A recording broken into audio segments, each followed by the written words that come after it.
வணக்கம் மக்களே. இன்னைக்கு காலையில் எங்கள் தோட்டத்துலேருந்து பறிச்சுட்டு வந்த வெள்ளரி பழம் தான் இது. பாருங்கள், பழம் வந்து ஃபுல்லாக பழுத்து நிறைய வெடிப்பு வந்துருக்கு. அப்படியே தோல்லாம் தானாகவே எடுத்துகிட்டு வருது. இதை வீட்டுக்கு எடுத்துகிட்டு வந்து நான் ஜூஸ் போட்டு குடிக்க போகிறேன் காலையிலே. இந்த தோலை உரிக்கும் போது பார்த்திங்கன்னா ரொம்ப சாஃப்டாக வருது. உரிக்கிறதே கஷ்டமாக தெரியல, அந்தளவுக்கு ரொம்ப ஈஸியாக பாருங்கள். தோல் கை வச்சோடனே கையோடயே வந்துடுது. கடைகள்லாம் வாங்குற பழத்தில் இப்படிலாம் வராது. அது தோல் ஒட்டிகிட்டே இருக்கும். நம்ம தோலை சீவிட்டு ஜூஸ் போடுற மாதிரி தான் இருக்கும். இது எங்கள் வீட்லேயே பழுத்த பழன்றதால அப்படியே கையால் எடுக்க எடுக்க ரொம்ப சுலபமாக வருது. இது மாதிரி ஒரு 6 வகையான வெள்ளரி வகைகள் வந்து நான் வச்சுருக்கேன். அதோட சீட்ஸ்லாம் என்கிட்ட அவைலபிளாக இருக்குது. உங்கள் யாருக்காவது வேணுன்னா ஸ்க்ரீனில் வாட்ஸ்அப் நம்பர் தரேன், அதில் மெசேஜ் பண்ணி வாங்கிக்கங்க. இதோட மொத்தம் பாருங்கள், எந்த அளவுக்கு மொத்தமாக சதைப்பற்று அதிகமாக இருக்குன்னு பாருங்கள்.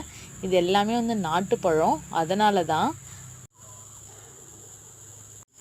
இது வந்து பிஞ்சாக இருக்கும்போது வந்து நம்ம காய் பறித்து சாப்பிட்ற மாதிரி சாப்பிட்றலாம். பழத்துக்கும் விட்டு இந்த மாதிரி பழத்தையும் வந்து நம்ம எடுத்து சாப்பிடலாம்.